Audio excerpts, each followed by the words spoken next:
Welcome everyone. Welcome to this Product Board Product Makers community session. We're super lucky to have Surbhi here with us today. So for those who don't know, I'm Director of Product here at Product Board and also our Makers community lead as well. So I spend a ton of time doing workshops and webinars and podcasts and all that jazz. And I get to meet amazing folks like Surbhi here today. So just a bit of an introduction for our guest today.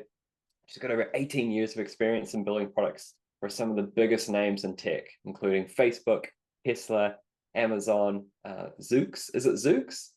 It is Zoox, yes. Zoox, awesome. As well as early and mid-stage startups, and she's recognized by LinkedIn as a top product management voice as well. So your profile is phenomenal. I was super excited about having you here today, and I know that our community is also really excited to be able to tap into your brain and all the experience and what you've been able to do throughout your career. So today, we're going to be doing something a little bit differently. Myself and Surbhi, we're having a chat, and what we're going to do is we're going to be hosting an AMA, so that's Ask Me Anything for folks that might not know, on navigating the road mapping experience. So rather than having a presentation and talking for 30 minutes and then doing some questions, we're going to really open it up to everyone that's on the call today. Now, in terms of the format, so this is a webinar set up on Zoom. But what you can do is you can raise your hand to speak, you can answer, you can put questions in the Q&A, you can put questions in the comments, and then we'll make sure that Surbhi has a chance to answer those, follow up on things, and we can just have a bit of a discussion, really. So I did have a few conversation starters, but how would you like to do this?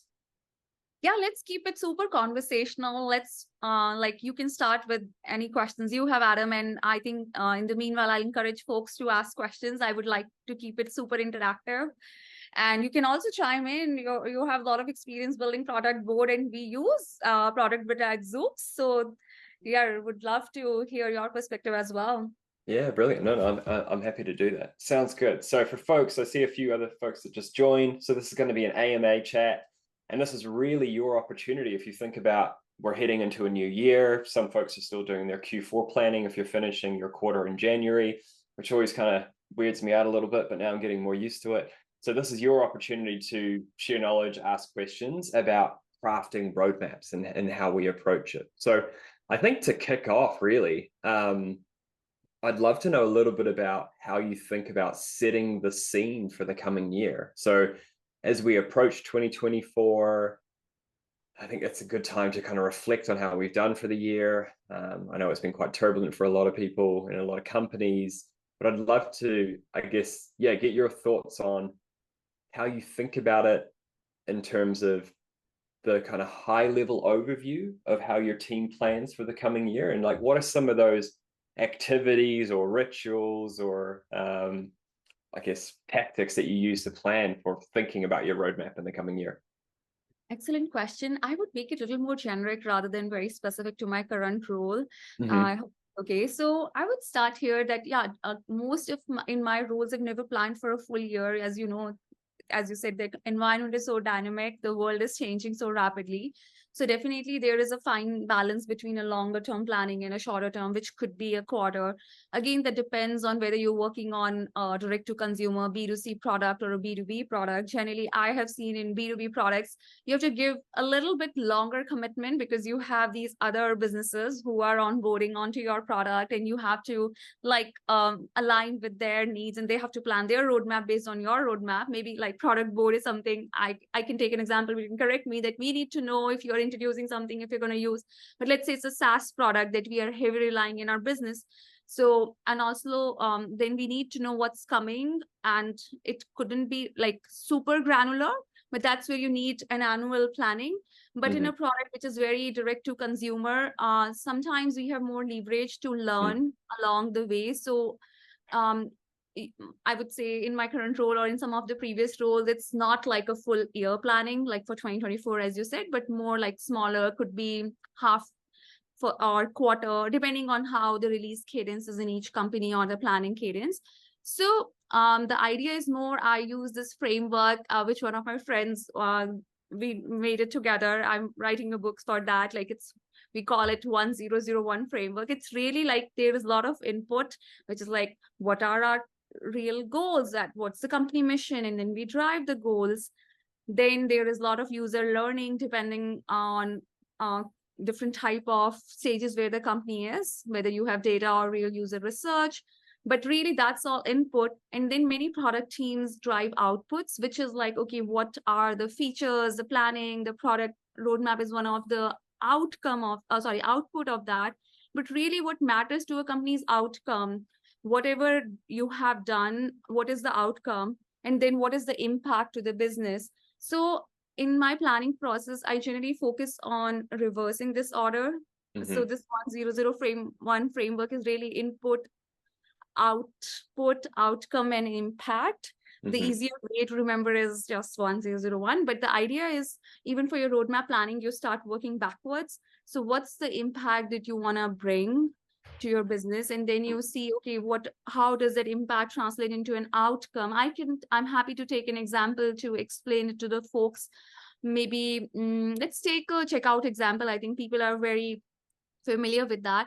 So let's say we want to create an impact where we want to increase the lifetime value of a customer, or maybe increase the revenue of a company, or decrease the cost of acquisition. So that's the impact we want to bring on the business, that yes, increase customer LTV, and mostly the formula is like reducing the CAC or increasing the revenue gain.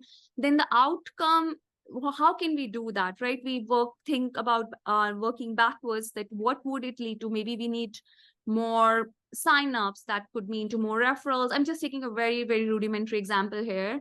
So you start working backwards at, okay, that would be the outcome, but now the output would be more, maybe we send more welcome emails to the customer, more activation, and that's where the input would come in your roadmap. So just taking an example, that if you want something, you start thinking backwards and then build your roadmap. What are those activities? Maybe we want to build a better checkout system. So what is the input required for that? Like maybe user feedback. So that's how I would approach my roadmap and start from there. I hope that answers the question. No, I agree. And I think from my experience, and most of the products I've worked on have been kind of B2B SaaS. And like, I think I'll give a prime example of what we're doing right now. Like, we're looking, again, kind of, I really like that framework you described, but it's like, what is the outcome we want to achieve? And the way we have kind of translated that into the teams is like, what's the behavior that we want to change? And what do those signals look like? So I give a hypothetical example in terms of like, we're not getting enough engagement monthly from larger customers, and we know that that engagement is increasing churn and they're not staying with us as longer. So maybe it boils down to like lifetime value as an example. So some of the analysis we're doing at the moment is we're looking at churn analysis, we're looking at what competitors are doing, we're looking at perhaps close loss notes or prospects that are in the pipeline. And that's kind of a process that I've gone through a number of times in some of the B2B companies that I've worked in. And I really like the way you kind of describe that, in terms of then that starts to think about what is the kind of inputs that you need to be able to create that outcome. And then the rest kind of flows from that, in terms of once we've kind of set those guardrails in terms of the business objectives that we want to achieve based on the data that we have, then the teams, we were actually just speaking about this earlier today, the teams then have that context to think about the problems that they want to focus on to try and help create that impact.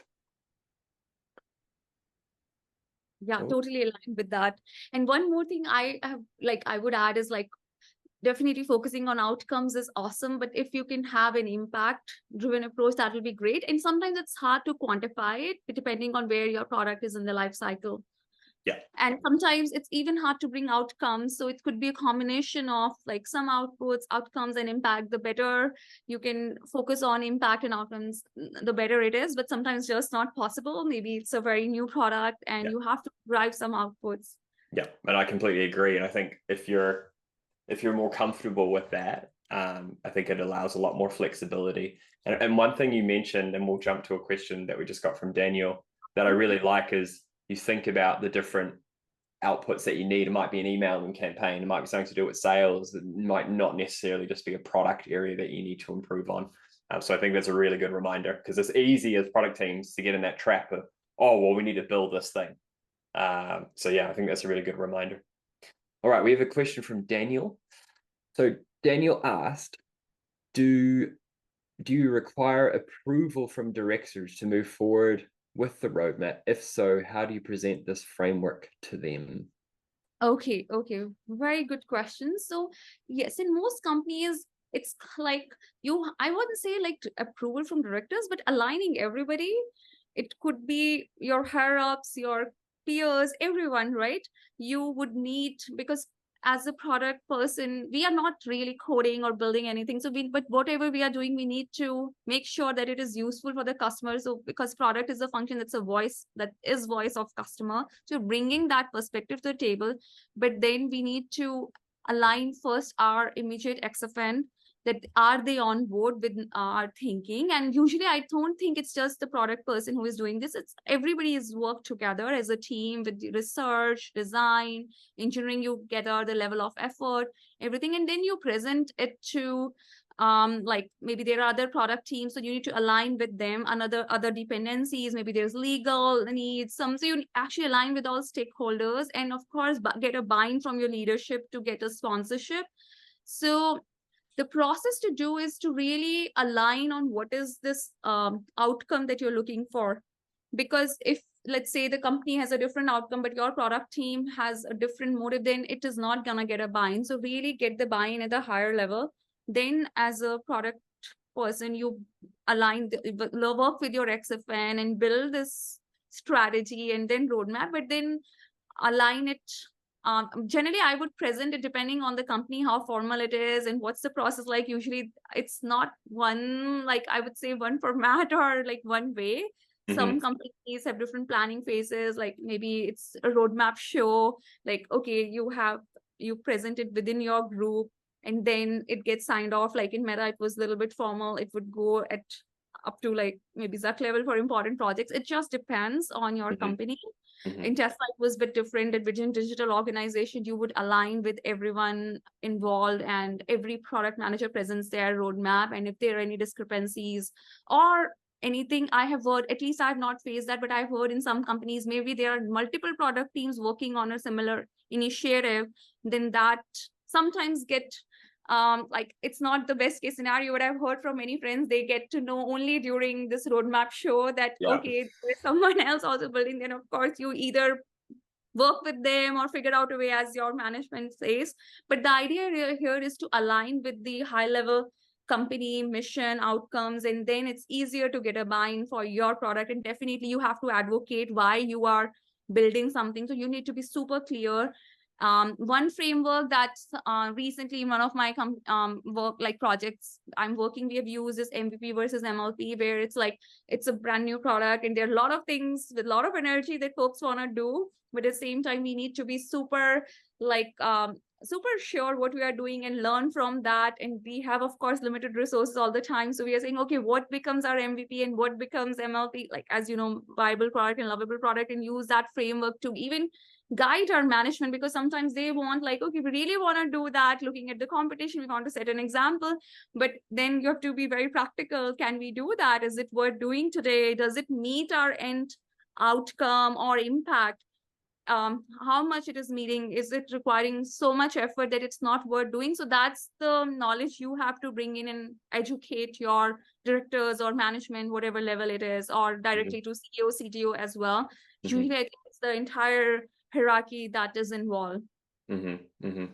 Yeah, and I think one of the points that you mentioned there, and I think seeing like product managers, product owners in the group, if you're not getting that guidance, I think making sure that you're at least tying what you're doing, the activities you're doing, back to those higher level business goals, that's a great way to start. Because a lot of companies, and from what I've seen, my experience as well, like you might not have the perfect framework. Hardly any companies do. I don't think anyone does. But ensuring that you're really focusing on those activities and driving that impact. We've got a ton more questions coming through. Daniel, I hope that answered your question. Perhaps you could drop a yes or a no into the chat. But if you've got a follow up, please let us know. Oh, we got a thumbs up. Awesome. Okay, cool. All right, on to the next question here. We've got a ton of them coming through. This is awesome. So this is a good one. I can add my perspective as well. Curious on how you approach committing to specific deadlines and dates on roadmaps in your experience. Deadlines and dates. Okay. Yes, that's So usually the way I would answer is let me rephrase the question just for my understanding. How do I commit to deadlines and dates in a roadmap? Okay. Yeah. How do you approach it? Yes. Okay. Yeah. So every company has a planning cycle, as we were discussing earlier, maybe a quarter or half year or some cadence. So the idea here is you actually start with a little more work than you can do. That's how it's always like that. You have to narrow it down. So again, I would focus on what we really want to achieve, and then what are the initiatives. So you start there. And the idea here is, again, I'll apply the design thinking framework where you apply the convergence and divergent thinking. So here, when you are brainstorming, you really brainstorm a lot of ways, how can you approach those? And it's good to have that broader mindset here. Don't be constrained that, okay, we don't have resources, because here you really want to explore what is good for your product, what is good for your customer. And then you start working with your cross-functional teams involved. That's where like you need to check the high level t-shirt sizing or level of effort, that how much you can really do. And you also try to quantify the impact. It's of course not 100% accurate. Sometimes you have to make swag here, that okay, sophisticated wireless guess that okay, this is the t-shirt sizing, because you don't have granular details on how the feature or the product that you're building is gonna, what effort it's going to take. But usually having a good understanding, sharing, involving your excipient early on give them enough information so they can also, you can discuss the scope, and you have a fairly good ballpark estimate that is it an Excel feature or it's a small feature. So you have an idea what are you doing, and then you do ruthless prioritization. For that, you need to know what are you really trying to achieve. So I think everything just ties in having the clarity that what is the impact or the outcome you are gonna bring, and then what are the initiatives. You just brainstorm all, and then you prioritize really based on level of effort, the impact. Maybe there are dependencies, maybe another product team is not able to commit to something, and you look for an alternative solution. And then you have discussion. Be marketing really wants something, sales really wants like something that can help onboard a new customer, but you really value, is it important to sustain our existing customers? Are we in a growth phase? What we really need, depending on the product life cycle where you are. And even in a consumer product, maybe there are, again, the goal, do you want to penetrate into a new market, increase your current service experience? Depending on where you are, you prioritize what's important for the product right now. Again, keeping everybody aligned, your leadership and everything. And then having that, again, the convergent divergent thinking. I think it's clear. If somebody wants more details, it's in Stanford design thinking. I think that's really good principle that you then prioritize, and then you make an estimate that, okay, this is, it's always, in my experience, more than you can do, because everybody wants so many things, and you also want a lot of things for your product. But then you again prioritize based on what's currently needed. Otherwise, you put things in the product backlog. So that's how it's a constant process. Like you keep learning from new inputs as you start developing your immediate quarter product develop. I mean, if you start developing your immediate quarter, then you keep bringing things from product backlog. Some things you don't need as you learn, because maybe at this point you think this is important, but as you progress, you don't.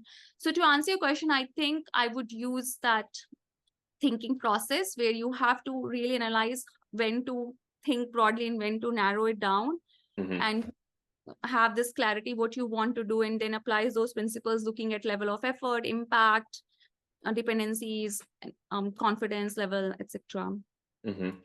Yeah, and I think the only couple of things I would add from my experience is just making sure you involve the team. So I've seen it a couple of times where I've been speaking with product folks I've been working with, and it's clear they haven't involved the engineering design team enough. And if they feel bought into, yes, we can commit to this, yes, we can get it done, the likelihood of success is going to be significant. So if you're on the call now and they're not involved in your planning, make them involved in the planning. And in terms of that kind of converging, diverging, like once you land on these problems, you can remain flexible in the solution. So we talk a lot about, like, if it's a fixed date, okay, well then we can either increase cost, have more people working on it, or we can reduce the quality in terms of the feature set that we're going to have with it. So you have different levers to play with, but unfortunately, when you're in a B2B SaaS business, sometimes you need to commit to deadlines to get revenue, which is really important. It's the oxygen of the company. So you've got to kind of work with what you have. Very well said. Oxygen of the company, especially. All right, anonymous attendee. Hopefully that helped answer your question. It'd be great to get some feedback in the chat as well, just to make sure that we're actually answering the questions. All right, Vanessa. So this is next up. All right, do you know any best practices for communicating the roadmap? So plan features plus progress on current features internally without creating too much effort for the PMs. I've got a quick answer for this one, but what are your thoughts? Go ahead. Please share your answer, Adam. I would say focus on having the right tools and the right process. And even if I was to take my Productboard hat off, a tool like Productboard makes it much easier because it means you don't have multiple spreadsheets everywhere. You have one place that you can keep up to date, and you have a source of truth for what you're doing. So I think investing in the right tools and investing in the right process to make sure that you have good outcomes from the tools. Because just because you get a tool doesn't make it's going to make a difference unless you actually change habits and behaviors internally. So that really reduces efforts, and it's like a big thing that we focus on, or our competitors focus on. So that would be my, I guess, quick thoughts on it. What about yourself?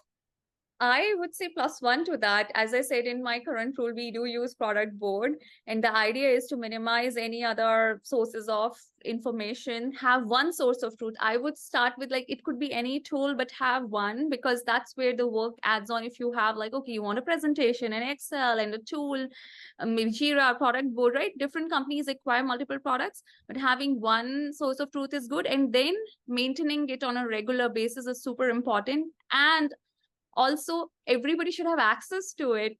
So if it's up to date, people have access to it, different departments in the company have access to it. I think that's simple. That makes your life easy. And Productboard, I currently use it. It was hard initially, Adam, I'll be honest. I was like, oh my God, I have to learn. But once I was onboarded to it, I loved it because it's easy to create different type of boards.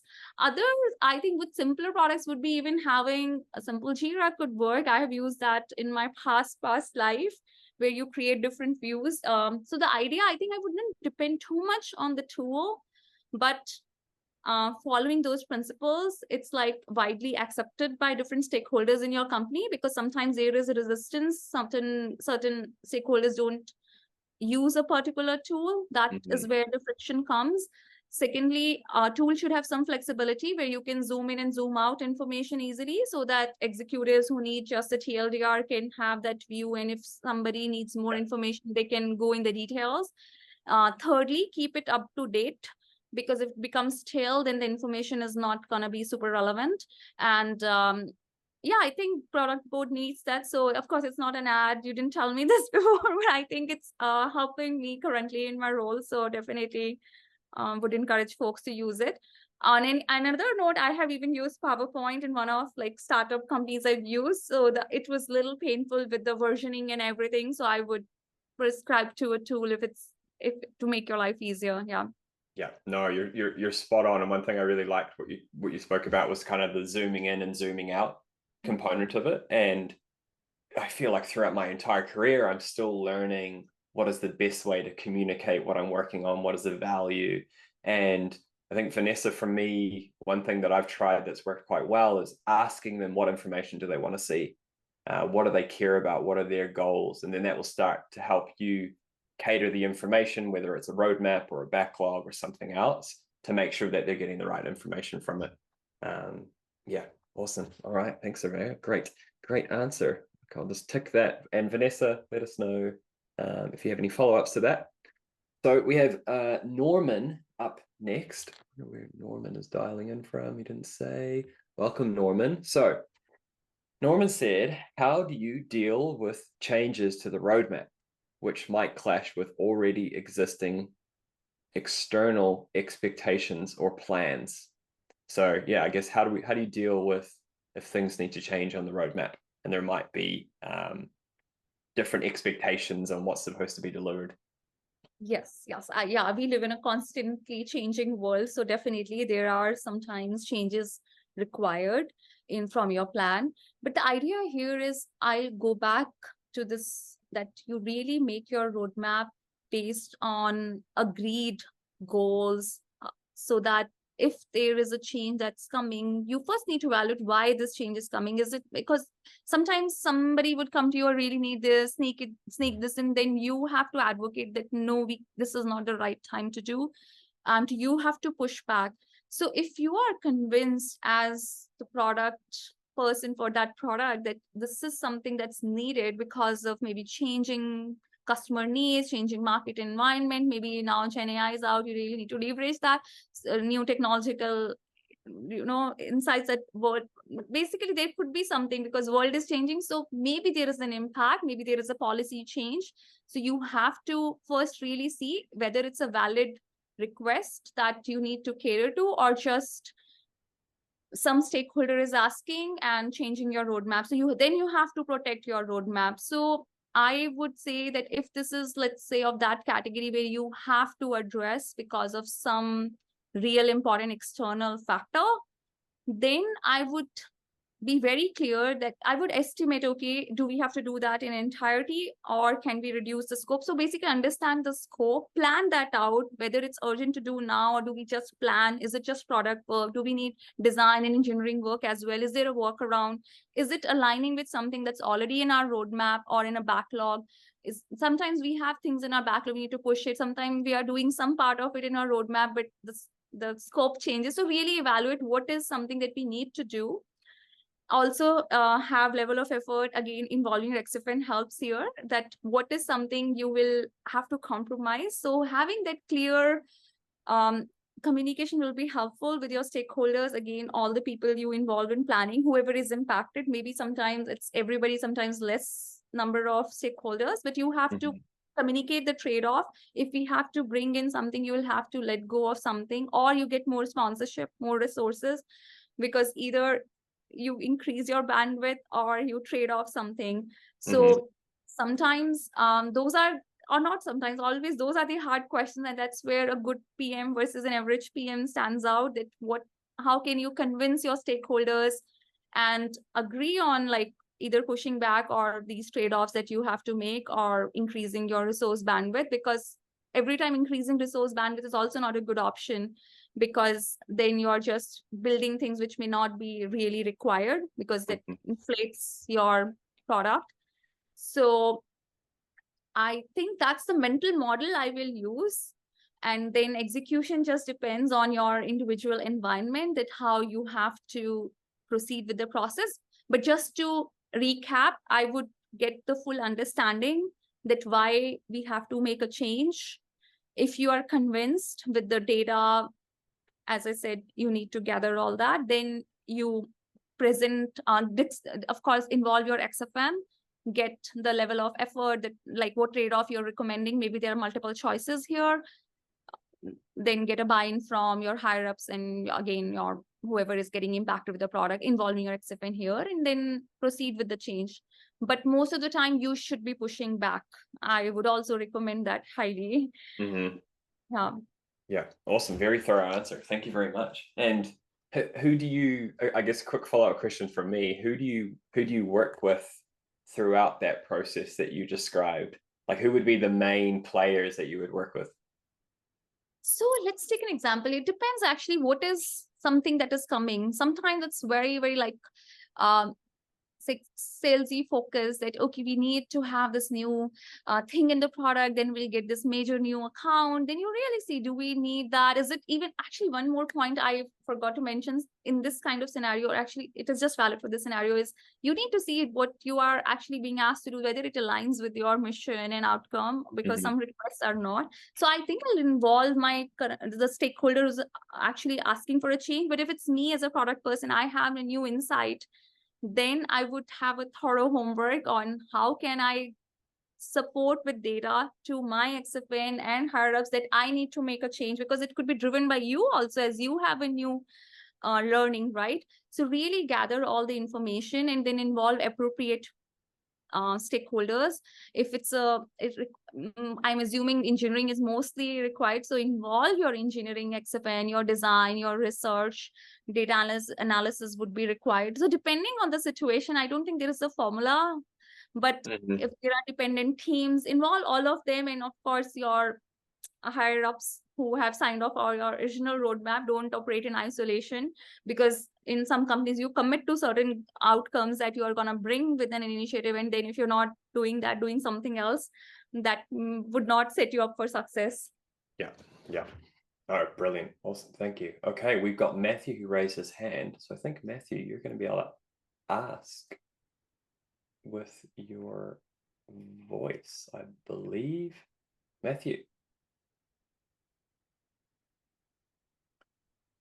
Hello, Matthew. Were you expecting that?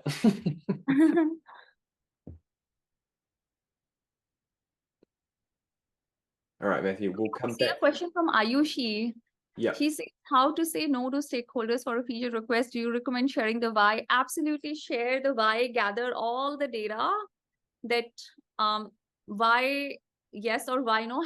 Sometimes it's easier if it's a like black and white, that it's not good, but most of the time it's a very gray area where it's just good that they are saying to build, but it may not be the best thing that you want to do. That's where you need to bring all actually you also need to educate yourself. Maybe I don't have all the information why somebody is thinking that we should make a change.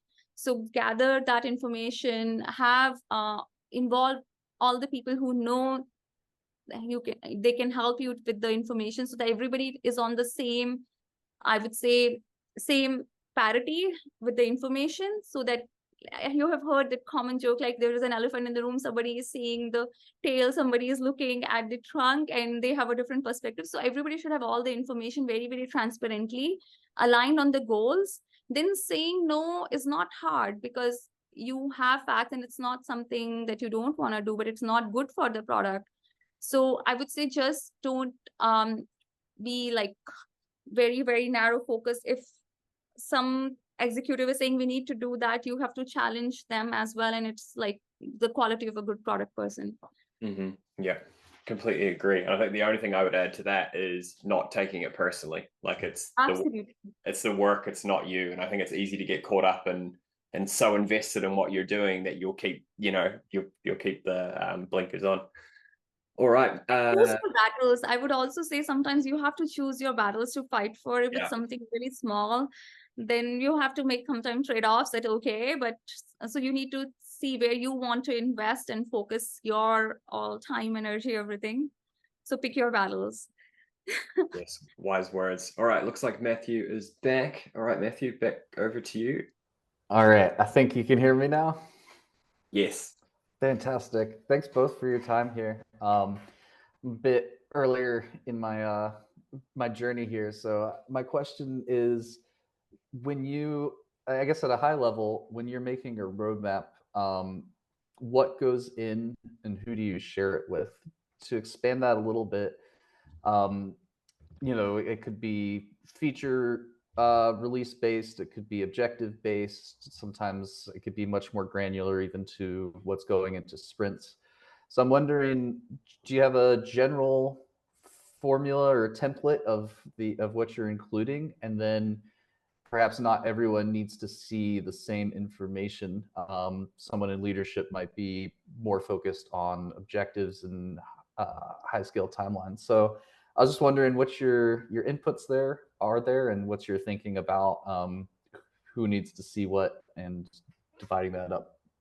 Yeah, I would say that at a higher planning time, you don't need to have everything sorted out, because maybe many things you will not end up having in your roadmap. So it depends. Like, let's start with the planning time. So at that time, you can just have very high level information that these are the maybe objectives that we want to meet, and these are the initiatives. Have a ballpark t-shirt sizing, as I was saying earlier, from the level of effort perspective, dependencies perspective, who are the people you want to, or teams you want to be, like you want to have that, and you happen to have in your product initiative. So you know exactly if you have to build what is required, and having some level of information is good, but then you can get buy-in also from stakeholders at that time.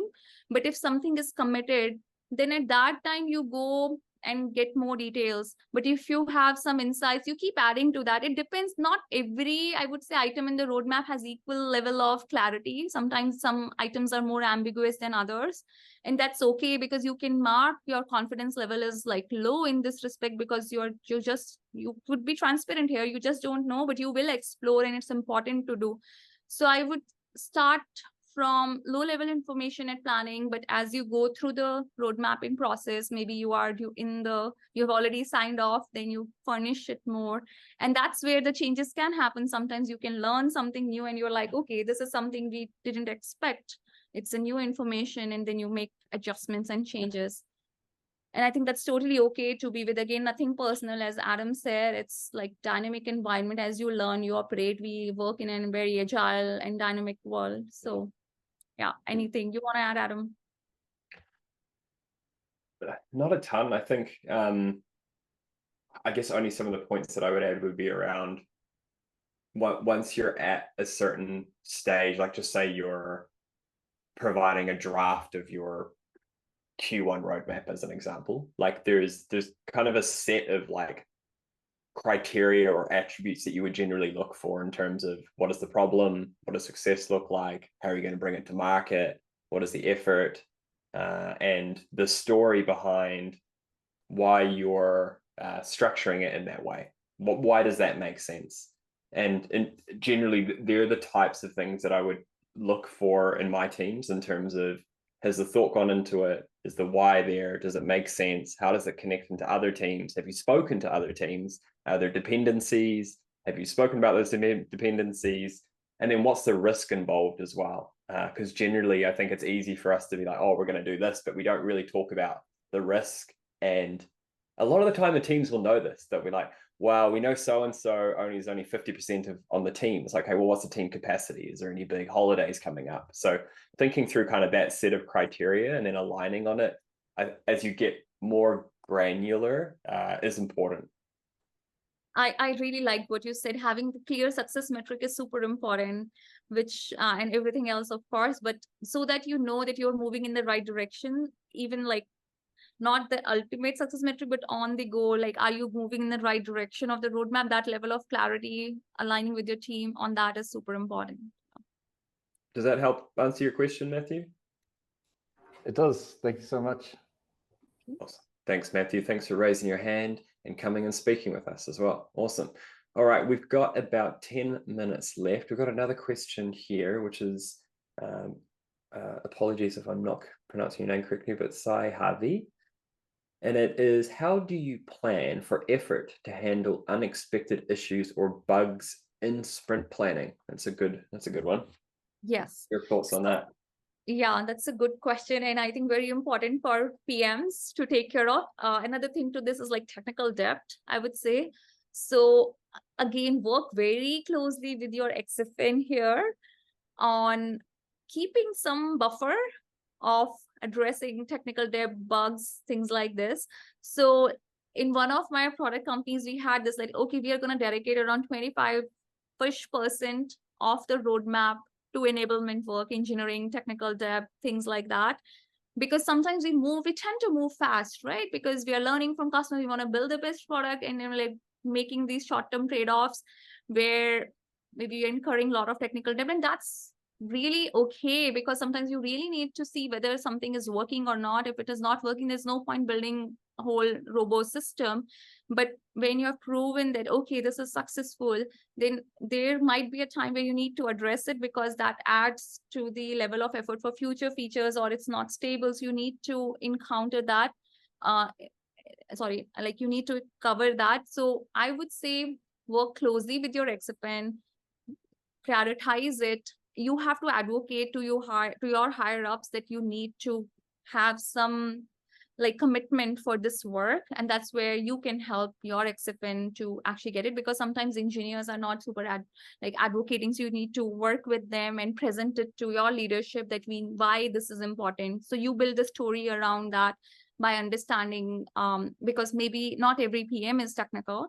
That's where you get the information and then convince your leadership, where again, everybody may not understand that why do we need to do all that work? Why do we need to solve this bug? Why need to we, unless there is a customer impact, because some things are just like good for engineers. That's what many management folks think. But I would say you can help them by translating into a data story. So have that buffer in your roadmap. Mostly that's what I have done, and I see many companies doing that. Yeah, completely agree. Not a whole lot else to add on that. Very, very thorough answer again. Brilliant.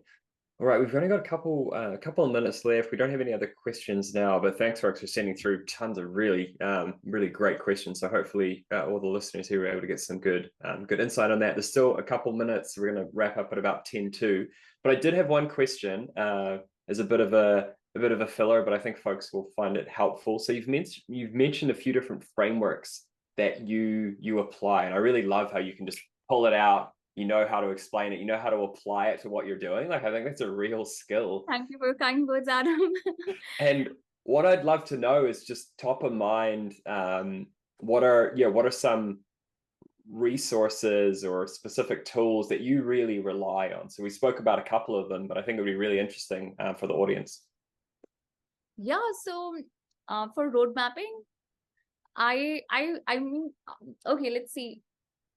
I have used Productboard's Academy, just to learn about Productboard. I'm just saying, whatever tool you use, you can go through that. As I said, initially, my learning curve was hard. I was like, oh, I don't want to use a new tool. So I would say go learn the tool. And during that, I also learned how you explain different types of customer insights team, L1 to L5. So I found that really useful, and it's really easily available. Other than that, I would say Stanford has a good courses. I haven't done any course on road mapping, honestly, but I did this design thinking many, many years ago, which was helpful because just to have a framework in my mind. But I would say talk to your like VP of product, understand how your company operates, how your product team operates, and then experiment and learn from that. That's what I have done, because there is no, I mean, you might have seen my answers are not like very prescriptive, because there is really no one prescription here. It's more like understanding the fundamentals, adjusting, because if someone is new in a company and they try to bring their own process, it generally doesn't go well. It takes time to adapt, and there are certain nuances in an organization why they operate in a certain way. You can influence and make them better, but changing drastically really doesn't, it's not easy. I would say it's not super practical. So absorbing what is working, learning from your experience, asking your peers, learning from your manager, having good product communities have helped me a lot, discussing with my product friends. So these are the things, but really experimenting and learning from your failures also is super helpful. Yeah. No, I completely agree. And I'm just having a quick look here. We actually just got one final question, and maybe I think we can probably wrap up with this. It's kind of bringing us back to foundations, and it's when starting from scratch at a company with no roadmap. So you spoke a little bit about this at the beginning. But how do you start? Like, what are some of those things that you would think about? So like, just we're in a company, we've just started, we don't have a roadmap, or maybe it's an existing company with folks in there. How would you approach starting that roadmap? Sure. So I'm assuming, are you a founder here or are you a first PM? Let's assume it's day one of the company, and then we'll go to first PM hire. Maybe that's Michaela said first PM. Okay. So then I would work very closely with the founder, because they have something in the mind if they have already built a product, right?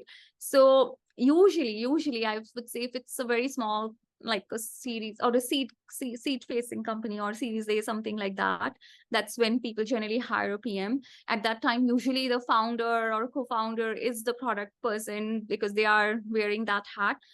So a startup usually starts by solving a problem. Like, otherwise, why would somebody build a company, right? So they want to solve that problem. They have identified maybe a way to solve that, and they learn during the course, maybe pivot that. Let's assume they have found a product market fit, and they want to really now hire their first PM to build the product out. So I would say having that knowledge and really understanding the mission of the company, what they want to do, working with the whoever is playing the role of the product at that time, being in alignment is super important here. And the process doesn't need to be super formal because there are not many acceptants, but whoever is there, align with them, understand your customers if you have any, if not, research your market, whatever resources you have, so that you're sure what you are building is correct. So let's say if there are only 10 people in a company, then perhaps you align whoever is important for that thing that you're building, but doing your homework again, so that you know your role would be as a product person is to build the right thing, educating others that they are supportive of building the right thing. And maybe you don't know the domain that well, so aligning with what they have already built, getting that information, keeping them in sync. I think the process would be still same, less formal. Maybe then it's an Excel or a PowerPoint depending on the tools they have. But some companies are very formal. So I know I haven't answered it in a very structured manner, but I would again use that thinking that keep your stakeholders aligned here. There may not be many, but the founders, whoever is playing the product role, understand what they are doing, understand your customers, the market, and then make those serious trade-offs, because in a startup, you have very limited bandwidth and resources. I think it's a fun environment to work for because you actually don't spend too much time in planning. You actually build the things. So it's really good. You don't have to plan for a year or you have to publish it a lot. You build and learn. So just doing the homework there, that what you want to build, quickly aligning the people, and not maybe required to have a lot of meetings, maybe few quick discussions, and then start building and learning and tracking. Are you moving in the right direction so that you're meeting your outcomes? Yeah, no, that's great. That's great insight. And the only thing I would add would be, if you're getting resistance, I worked in a really small startup a number of years ago, and I found it really hard to make changes. And I was told some really good advice, and it was use case studies. So talk about this startup is doing really well, and this is how they approach it. We are not approaching it like this, and just providing the information might not work for everyone. But I have found that using other examples of companies that you might talk a lot about, or you think about competitors, if you're able to figure out how they approach things to help nudge your team in the right direction, sometimes that can help. It's like another point of view and it's not yours. I really like that, Adam. And one more element I'll add here, as you were saying, something came to my mind. Sometimes these startups hire their first PM because maybe they've got a lot of funding and they want to formalize the process. We were talking about just not super formal. Then you can bring in a lot of your experience at how other companies have operated, as you were saying, bringing case studies from your experience or other examples, because some founders are looking for that when they are expanding their team to make it more formal.